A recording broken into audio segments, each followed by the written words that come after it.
read it somewhere, and it's an argument that a lot of people make. I'm not convinced of that argument. I'll tell you why.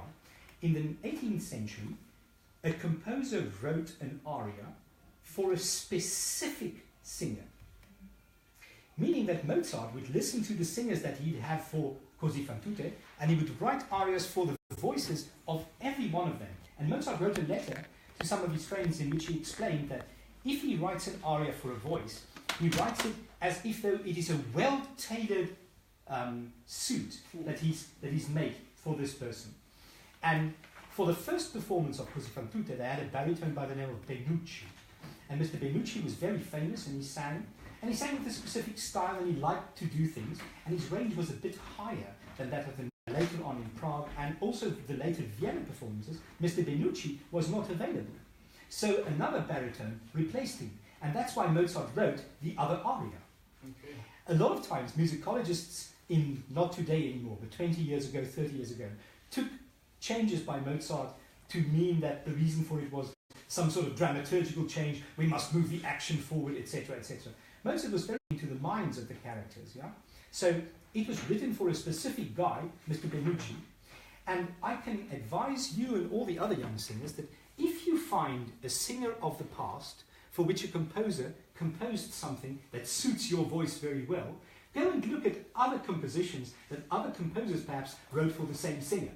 Especially in the 18th century. Should this aria suit you very well? I don't know, I haven't heard you sing it, but should it suit you very well, you can go and look at other repertoire composed for Mr. Benucci, and the chance that it will suit your voice well is also good then. Okay, let's listen to it.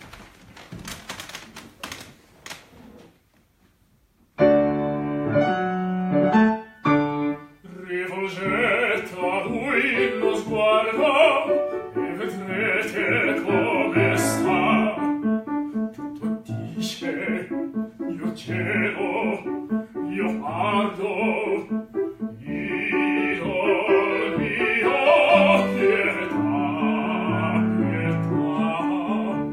io pardo, io cielo, io pardo, io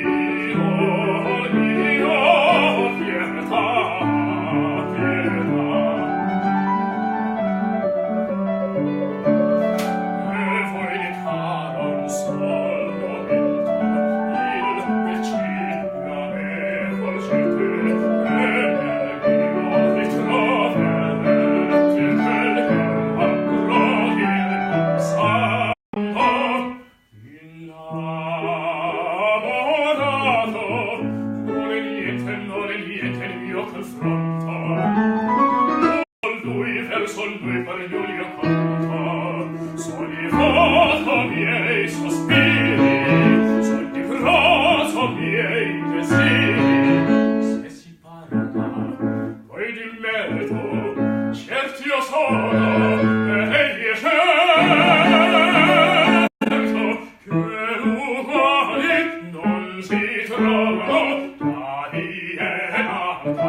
stanza, specchi soli vedeltà, specchi soli vedeltà, specchi soli vedeltà, il vedeltà, il vedeltà, il vedeltà.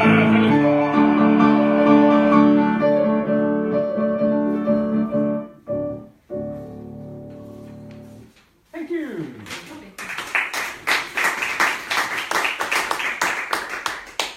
So, it's a very long aria, and it taxes the stamina, but it's also a very rewarding aria because you get to do all sorts of things. And he gets to boast about himself a lot. Now, unfortunately, our public, they don't understand Italian. I presume, I might be wrong. Can you explain to them the boasts that he made? Is that him and Ferrando, his friend, they have this love that they could give to women, and no one could match what they have. So yeah. So he takes the heroes of antiquity and he says, not even Rolando, or Orlando as he calls him, from Orlando Furioso, not even Orlando could love as we can. Not even Medoro was in such a spell as we have. And unfortunately, our public today don't know these mythological characters. If you say, I love like Orlando, 2/3 of the public might not understand who Orlando even is, or who Medoro is. But all of these figures come from the very famous book called Orlando Furioso. In German it's called Der rasende Roland, which is the most stupid translation you can imagine under the sun.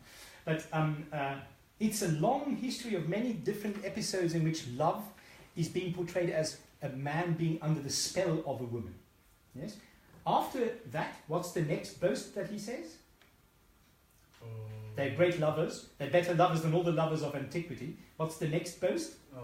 That even from Canada to Vienna, Yes. no one could match them. Yes. And they are even Even rich. from Canada to Vienna, nobody could match them in their skill as what? Us. As orators. He says Marco Aurelio must have been a very brave man, but he was also a good orator. But no